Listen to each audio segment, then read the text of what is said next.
sur Mandat TV. Nous sommes très heureux de vous accueillir, de vous savoir des nôtres. Aujourd'hui, nous recevons M. Trabi Kapol. Il est président d'un parti politique, pour être plus précis, président de Ensemble pour la Renaissance de Côte d'Ivoire. C'est un parti politique avec lequel nous allons nous familiariser de temps en temps, parce que nous le recevrons ici. Monsieur Trabi Kapol, bonjour. Bonjour. Aujourd'hui, nous vous recevons pour parler essentiellement du prix Félix Houphouët-Boigny, qui a été décerné aujourd'hui même à Angela Merkel, l'ex-chancelière allemande. Nous allons décrypter un peu la symbolique de ce prix. Nous allons décrypter un peu les lignes de force de la cérémonie que nous avons suivie. Oui. Monsieur Trabi Kapol, première question, à brûle pour point. À votre avis, pourquoi Félix Houphouët-Boigny a été mu par l'instauration d'un prix pour la recherche de la paix? Nous étions déjà avant sa mort. Merci. Avant tout propos, je voudrais remercier Mandat TV qui m'a fait l'honneur d'être sur ce plateau. Mais concernant la question, ce prix instauré par Félix Houphouët-Boigny a été initié pour motiver le monde entier vers la paix. Et ce prix qui incarne l'homme, Feu Houphouët-Boigny, d'honorer les personnes vivantes pour les organismes ayant cultivé vers la paix et aussi à la recherche et aux sauvegardes, au maintien de paix. Je continue pour dire que Félix Houphouët-Boigny, qui a commencé, bien sûr, sa lutte politique avec beaucoup d'intelligence. J'avoue que ce n'était pas facile pour quelqu'un de sa trempe aux années 1946 à aller dans une assemblée de plus de 600 personnes et proposer une loi abolissant le travail forcé et obtenir ça. J'ai dit bravo à mon grand-père et une fois encore, merci pour tout ce qu'il fait pour la Côte d'Ivoire. Oui, mais ça c'est son parcours politique, mais plus spécifiquement pour le prix. À votre avis, cela procède de quoi? D'une vision politique? Pour le prix, c'est une vision politique, comme tu le dis. C'est une vision politique. Quand tu ne vises pas, quand tu n'as pas de vision, tu n'as pas de projet, tu n'as pas un programme, tu ne peux pas opter pour la paix. Regardez un peu autour de nous, tous les pays qui sont dans soi-disant guerre ou pas, ou bien paix, ainsi de suite, vous voyez un peu, il n'y a rien qui a avancé. Par rapport à la Côte d'Ivoire, nous avons vécu au moins 10 ans, mais après 10 ans, nous sommes en train de voir ce qui se passe dans le pays. Mais si ce n'est pas la paix, on ne pourra pas arriver là. Alors, Houphouët-Boigny, c'est vrai, il était chantre de la paix. Il a institué le prix Félix Houphouët-Boigny. Beaucoup d'années après, le protecteur, c'est Henri Konan Bédié. Aujourd'hui, c'est le président Ouattara qui est le président. Il fait venir le prix à Yamoussoukro pour honorer Angela Merkel, l'ex-chancelière allemande. Alors, quelle est la symbolique pour vous que aujourd'hui ce prix-là soit remis en terre ivoirienne? C'est simple. Nous sommes à la deuxième fois. La première année, je crois, en 1995. D'accord. Le premier prix en Côte d'Ivoire. En 1995. 1995. D'accord. Le second prix, c'est... Et vous avez souvenance de qui sont les personnalités qui ont été distinguées? Malheureusement, je n'ai pas trop fait attention. D'accord. Mais je sais qu'en 1995, le prix Félix Houphouët-Boigny pour la recherche de la paix a été donné en Côte d'Ivoire. Et pour la seconde fois, nous venons aujourd'hui, 8 février, de voir la dame, la grande chancelière, d'être lauréate. C'est une fierté pour nous. C'est une fierté pour la Côte d'Ivoire. Le président Alassane Ouattara a permis que tous les Ivoiriens se réunissent autour du feu Boigny. Étant donné que le prix a été donné à Yamoussoukro, pour nous, c'est un challenge, c'est un pari gagné. C'est vrai que l'UNESCO est également impliqué dans la gestion, dans la promotion de ce prix, mais est-ce qu'il ne serait pas intéressant pour rendre à César ce qui est à César, que le prix soit remis à Yamoussoukro désormais, surtout qu'il y a une fondation dédiée aussi à cet effet, à Félix Houphouët-Boigny. Oui, le moment viendra. On va progressivement. De 1995, nous sommes retrouvés aujourd'hui en 2003. 2023. Mais après 2023, on peut se retrouver à une autre date ici à Abidjan. Mais le président Alassane est en train de faire un travail de fond. Aujourd'hui, 2023, c'est en Côte d'Ivoire. Les mois à venir ou bien les années à venir, ça peut se passer encore en Côte d'Ivoire. Ça dépendra de la manière dont nous allons faire le travail. L'UNESCO est consciente que le prix porte le nom du défunt président. Une des charges les plus fortes qu'on a constatées lors de la remise de ce prix, c'est justement toute la classe politique ivoirienne qui était présente. Les deux prédécesseurs de Alassane Ouattara, le président de la République, étaient là. Pour vous, quelle est la symbolique? Par exemple, l'opposant historique Laurent Gbagbo se retrouve à la cérémonie de distinction d'Angela Merkel pour la promotion du prix Félix Houphouët-Boigny. Il y a quand même une symbolique, surtout que le président Konan Bédié, il y a quelques années seulement en arrière, avait fait des siennes pour pouvoir se rendre à Paris afin d'honorer la cérémonie qui devrait avoir lieu. Elle a été reportée sine die. Le geste est très fort. J'avoue que les trois leaders n'ont rien lâché. D'accord. Quand on se retrouve autour d'une mère malade, on est obligé d'avoir les mêmes pensées, les mêmes objectifs. La Côte d'Ivoire a besoin de ces trois personnes, des trois enfants du vieux, pour parler d'un même langage. J'ai admiré ce soir en voyant M. Laurent Gbagbo,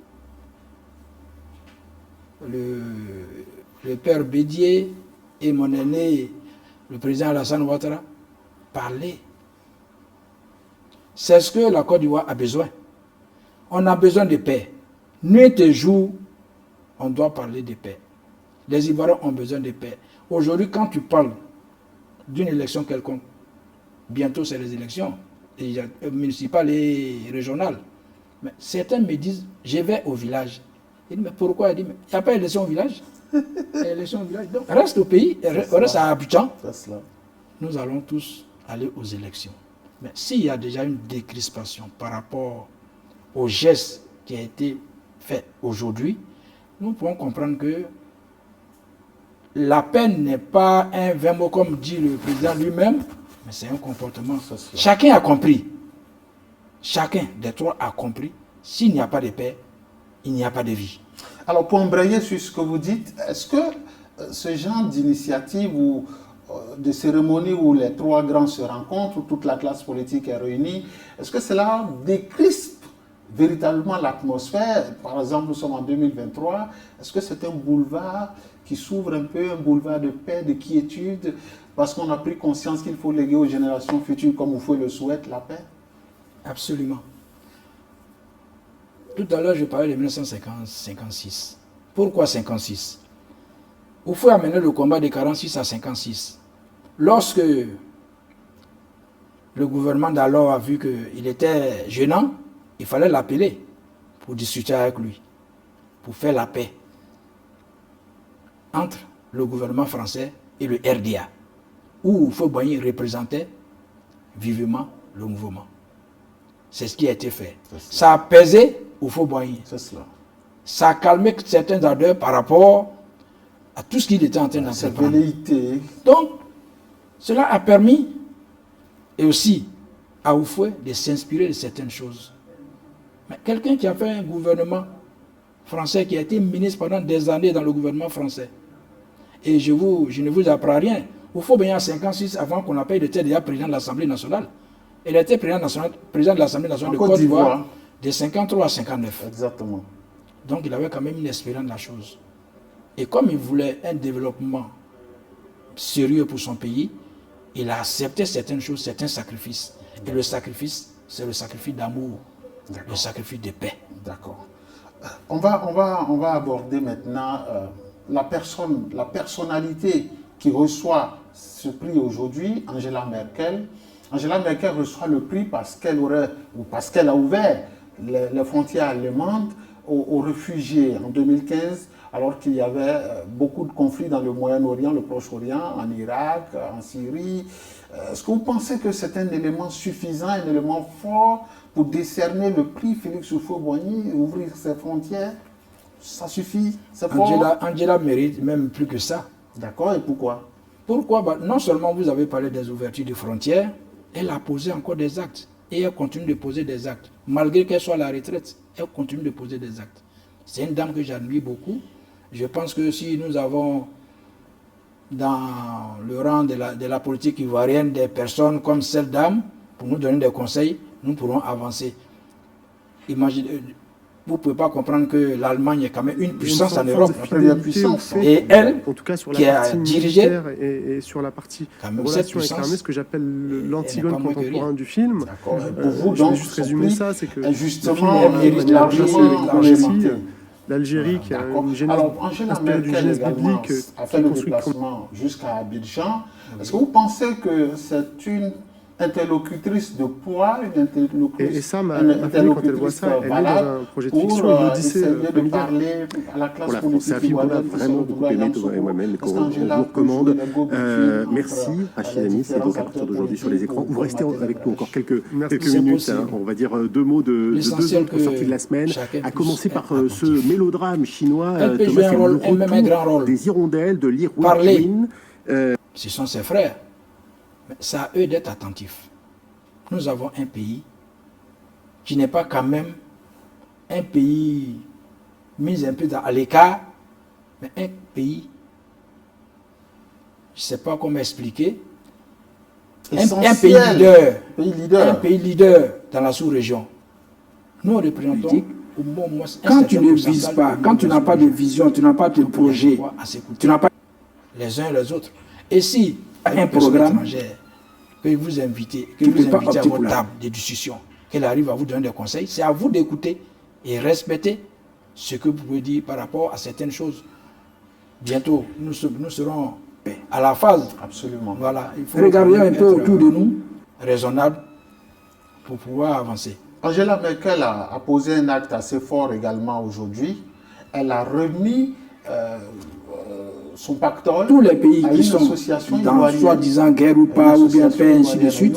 Vous voyez. Alors, qu'est-ce que cela vous inspire que quelqu'un soit primé et séance tenante remet son enveloppe à une structure qui œuvre dans l'humanitaire? C'est ça, Angela Merkel. C'est ça la grande dame. Il n'y a rien qui est ça le grand cœur. Par rapport à la Côte d'Ivoire. Tout le temps, c'est ce que nous voulons voir. Des personnes qui aiment leur prochain. Des personnes qui veulent œuvrer pour le social. Elle a posé un acte. Nous avons vécu au moins 10 ans. Mais après 10 ans, nous sommes en train de voir ce que... Un des problèmes en Côte d'Ivoire que les Ivoiriens rencontrent pour la plupart avec le prix Félix Houphouët-Boigny, c'est la méconnaissance de ce prix. Sur quelle base, sur quels critères les personnalités sont nominées, le contenu de ce prix. On a l'impression qu'il y a une sorte d'opacité. Aujourd'hui, on a vu des élèves qui étaient dans la salle Félix Houphouët-Boigny. Est-ce que vous pensez qu'il y a une volonté d'appropriation en permettant que des élèves entrent là-bas? On se dit quand même qu'il y a ce souci de perpétuer quelque chose, d'apprendre, de transmettre. Est-ce que c'est cela? Oui, effectivement. Quand vous voyez des personnalités le prix renommées Félix Houphouët-Boigny, mondiales, beaucoup d'années après, décerner un prix à quelqu'un, c'est qu'il mérite. Et beaucoup mieux. Ce ne sont pas quand même des personnes qui peuvent dire, bon, mais il y a un problème. Peut-être c'est Henri Konan Bédié, aujourd'hui c'est le président Ouattara qui est le président. Vous avez parlé de l'histoire même du prix et les conditions. nous savons bien, Houphouët-Boigny, il fait venir le prix à Yamoussoukro pour tu ne parles pas de paix. Angela. Une organisation, un organisme qui ne parle pas de paix ne peut pas recevoir ce prix. Alors, quelle est la ce qui est primé et ce qui est en priorité dans ce prix, d'abord, c'est la promotion de la paix. Rien que la paix. Vous que aujourd'hui, ce prix soit remis en terre ivoirienne. La paix. Christ, après sa résurrection, a dit. C'est simple à vous. Et en le disant, c'est le mot qui incarne tout. D'accord. On sait que la promotion de la paix est très importante. À la deuxième fois. Toujours la première année, toujours sur les lauréats, toujours sur ceux qui reçoivent cette prestigieuse distinction. On a l'impression que juste après la distinction, en 1995, on n'a plus de traces de ces personnalités. C'est un peu gênant, on se dit que c'est juste pour un court instant que ces personnes agissent, il n'y a pas de constance. C'est le premier prix, c'est pas aussi compliqué. 1995. Chacun est dans son cadre de travail. C'est au vu de son travail qu'il a été choisi comme lauréat. Il continue de travailler. On a pris ces nouvelles. Et vous avez souvenance de qui sont les personnes. On a vu Nelson Mandela avoir ce prix, qui est proche de nous. On a vu comment il a fonctionné après. Absolument. Si le jour, personnalités qui ont été Dieu nous fait grâce, qu'un président ivoirien reçoit le prix, on verra la course, on verra aussi sa manière de marcher, et ensemble, s'il doit te juger par rapport à l'arrivée ou bien au départ. Fais attention, mais je sais qu'en 1995, beaucoup d'analystes, beaucoup d'observateurs disent qu'aucun Ivoirien n'a encore reçu ce prix, alors qu'il y a quand même des possibilités, il y a quand même des personnes de référence en Côte d'Ivoire qui pour la recherche de la paix. Félix Houphouët-Boigny. Oui, je peux vous donner un exemple. Le président Henri Konan Bédié est donné en Côte d'Ivoire. Il peut être candidat à ce prix. Et le président Alassane Ouattara peut aussi être candidat à ce prix. Le président Laurent Gbagbo peut aussi être candidat à ce prix. Et pourquoi? Parce que pour la seconde fois, là, nous venons aujourd'hui, ce que nous voyons régulièrement, ce qu'on entend des personnalités.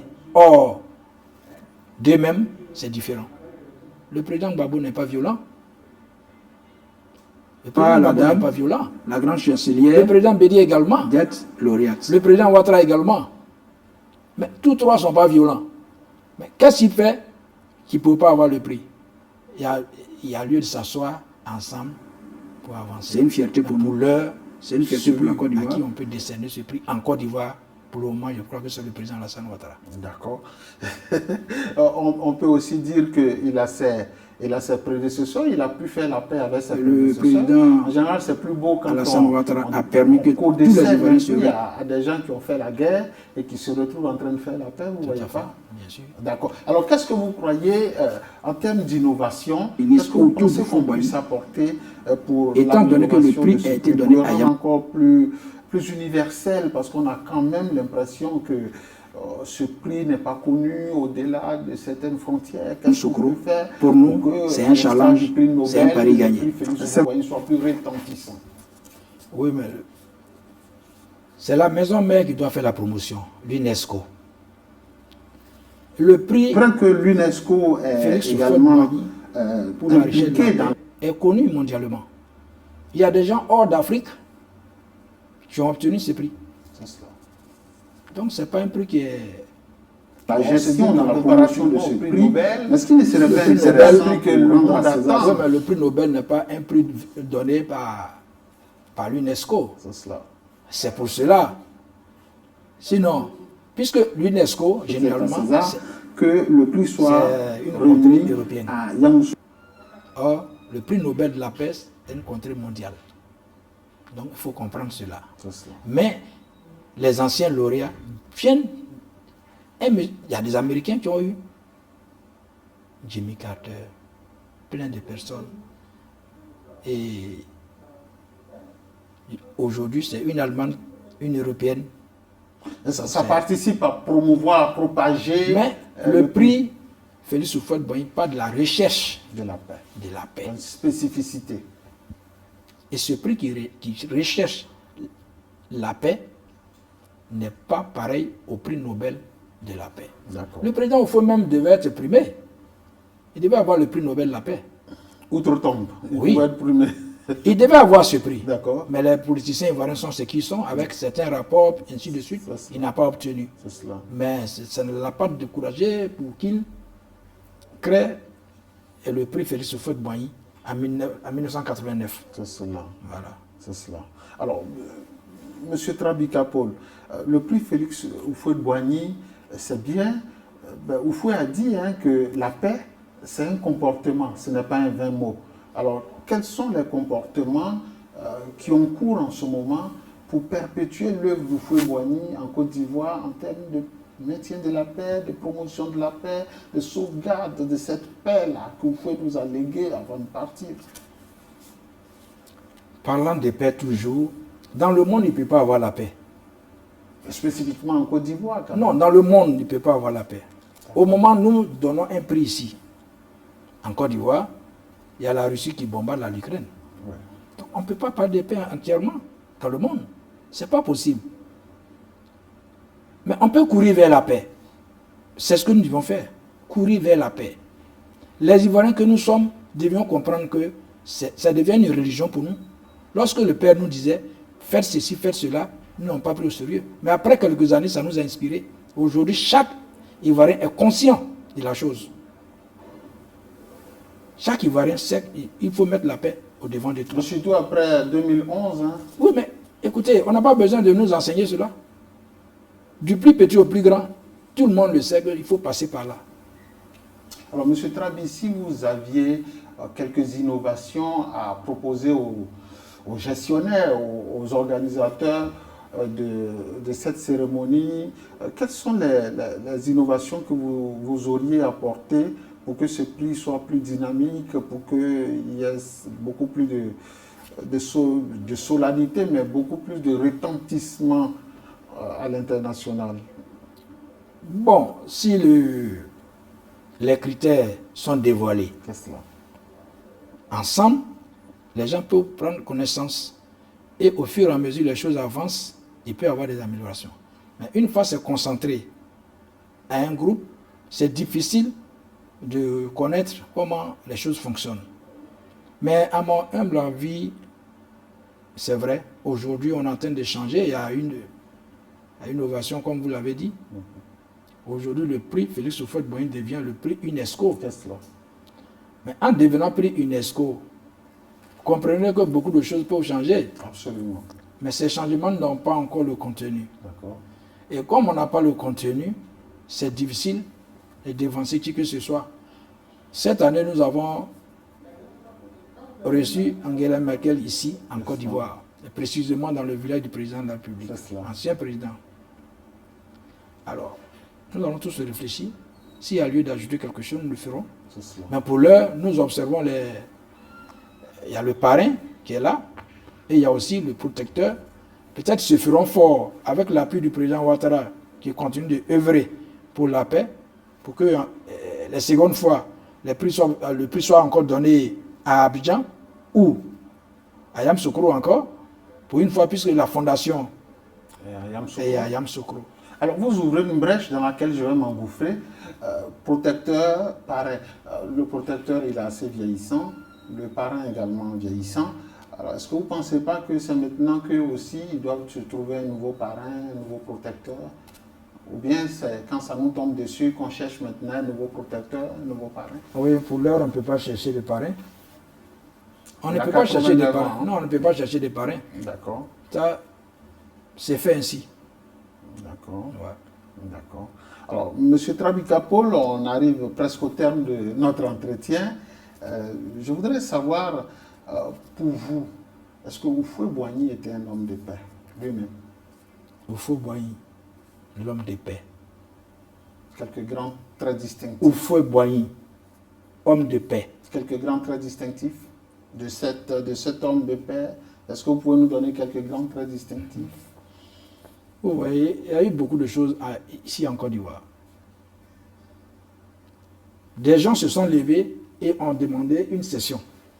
C'est cela. Avoir une nation dans une nation. C'est session, on vous le dit, c'est session. Et ainsi de suite. Mais le même retourne va vers eux pour leur dire, venez, chers frères, venez. La Côte d'Ivoire, c'est pour nous tous. Venez, nous allons construire la Côte d'Ivoire ensemble. Le président a fait, pas 2 fois. Et après son cheminement, il a eu à asseoir tous les Ivoiriens, et en particulier, en général, les Africains, pour leur dire, la Côte d'Ivoire doit fonctionner de cette façon. La Côte d'Ivoire, une terre d'espérance, une terre d'accueil, n'en voulez à personne. Recevez vos frères. Tous ceux qui viendront ici, recevez-les. Mais ce monsieur n'avait pas de problème avec quelqu'un. Moi, je me souviens, en 1976, il y a un président du Nigeria, j'oublie un peu son nom, il a demandé que chaque pays vienne chercher ses ressortissants, afin qu'il fasse le recensement général. Mais Houphouët-Boigny, il n'a rien dit, il a pris un avion, allé chercher les Ivoiriens qui étaient au Nigeria. Et ils étaient combien? Est-ce que ce n'était pas le conflit du Biafra qui... Bon, ce n'était pas seulement les Ivoiriens, il y a plus... C'est tout le monde. Ça concernait tout le monde. Ça concernait tout le monde. D'accord. Et... Mais nous, j'étais un peu fâchés. On dit, mais si c'est comme ça, il faut que les Nigériens aussi rentrent. Le frère a dit non, le problème n'est pas à ce niveau. Restez tranquille. Alors c'était un homme ouvert, un homme de brassage. Franchement, Houphouët-Boigny aussi, c'était un homme qui avait une certaine avance sur son temps. Personnellement, il était élégant, il avait une certaine assise financière, il bâtissait, c'était un grand bâtisseur, un grand visionnaire. Au moment où il faisait déjà les tours ici, beaucoup le prenaient pour un dément. Alors, est-ce que vous pouvez nous parler de ce Houphouët bâtisseur, Houphouët en avance sur son temps, qui avait une touche d'avance par rapport aux autres présidents de la sous-région, qui était vraiment démentiel dans ses réalisations? Il va à Monrovia, il voit l'hôtel, il dit bon, je le reproduis en plus grand, qui devient l'hôtel Ivoire. Si Houphouët-Boigny, est-ce qu'on peut avoir en quelques mots des notions de lui? Lorsque les gens disent souvent Houphouët-Boigny visionnaire, Houphouët-Boigny aimait les grandes choses. Houphouët-Boigny a hérité son oncle, qui était déjà riche. Pendant sa campagne en 1945, quand il est allé dans mon village, mon père m'a dit qu'il avait 15 ans. Mais il est allé dans une voiture, la marque Volkswagen. À l'époque déjà. C'était pas n'importe qui, c'était pas donné à tout le monde. Il a réussi à faire tout le tour. Vous voyez un peu son parcours scolaire jusqu'à ce qu'il devienne ce qu'il est. Vous avez parlé de bâtir certains bâtiments, un gros bâtiment un peu par-ci, par-là. Mais quand vous prenez le plan de Yamoussoukro, c'est le plan de Brasilia. Cette grande capitale brésilienne. C'est le plan de Brasilia. Donc il a du goût en tout, en vestimentaire. J'ai dit en tout. En tout, hein? Voilà, c'était vraiment un monsieur admirable. C'est cela. Ouais, il ne faut pas le cacher. Vraiment, il donnait l'envie aux gens. D'accord. Voilà, qu'il soit ivoirien ou pas, il donne l'envie à tout le monde. Est-ce que vous pensez qu'avec le président Ouattara, depuis 2011, on a peu ou prou retrouvé les traces de Houphouët-Boigny et que quand même la Côte d'Ivoire, telle que souhaitée par le vieux, est en train de revenir, de renaître? Avec le président Ouattara, tout va bien. Pour l'heure, tout va bien. D'accord. Je le dis parce que mon fils rentre de France. D'accord. Il ne se retrouve pas. Il y a des échangeurs, il y a des... Il ne se retrouve pas, il m'appelle, il dit, mais papa, je ne sais pas où je vais. Il dit, non, mais Aurélien, tu as dit simplement au Tassimé de venir à Yopougon. C'est cela. Et puis le reste, on verra. Il dit, mais tout a changé en Côte d'Ivoire, surtout à Abidjan. Je ne me retrouve pas. Et je pense qu'après Abidjan, le président va mettre le cap sur l'intérieur du pays. D'accord. Parce qu'à l'intérieur, effectivement, les gens souffrent, ils n'ont pas assez de routes. D'accord. Voilà, il faut qu'ils mettent l'accent. D'accord. Voilà. D'accord. Alors, M. Trabika Paul, ce sera ma dernière question avant que vous ne concluiez. Alors, Félix Houphouët-Boigny disparaît en 1993. Toutefois, il n'a pas bien ficelé sa succession, Félix Houphouët-Boigny. Est-ce que vous pensez aujourd'hui que ce n'est pas cela la base de toutes les autres péripéties, de toutes les crises qui ont découlé après? Félix Houphouët-Boigny a bien ficelé sa succession. D'accord. J'ai milité au PDCI. Absolument. J'ai été même secrétaire général du PDCI. D'accord. Je sais comment les choses se sont déroulées jusqu'au départ du président Bédié du pouvoir. Je sais tout. C'est un problème de famille. Ce qui s'est passé, c'est un problème de famille. On ne peut pas le mettre aujourd'hui sur la place publique. D'accord. Vraiment. Donc on peut dire que Félix Houphouët-Boigny était visionnaire, il avait vraiment tout préparé. Tout à fait. Et il n'avait pas pour plan de laisser la Côte d'Ivoire sombrer dans les chaos qui se sont produits post-mortem. Alors, ce qu'on peut donc retenir, c'est que Félix Houphouët-Boigny était élégant, visionnaire, il voyait grand et il a fait de grandes choses pour la Côte d'Ivoire.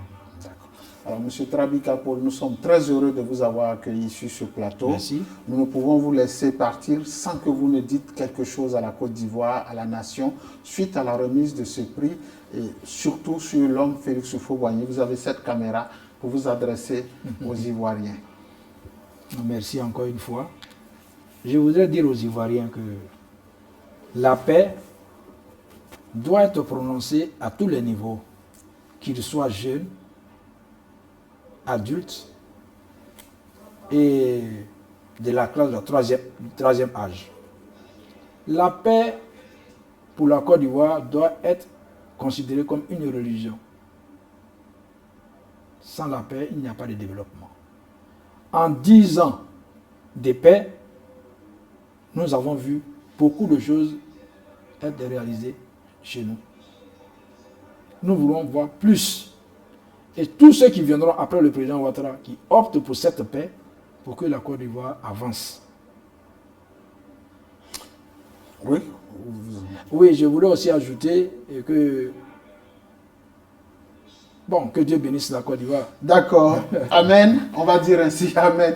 Merci beaucoup à M. Trabika Paul. Merci d'être venu jusque dans nos studios pour nous entretenir. Merci également à nos amis internautes, merci chers téléspectateurs, merci à tous ceux qui ont pris beaucoup de plaisir à nous suivre. Nous sommes de retour et bien de retour, Mandat TV est de retour. Dimanche prochain, nous nous retrouverons pour une autre émission de Journal du Dimanche. D'ici là, portez-vous bien, bye.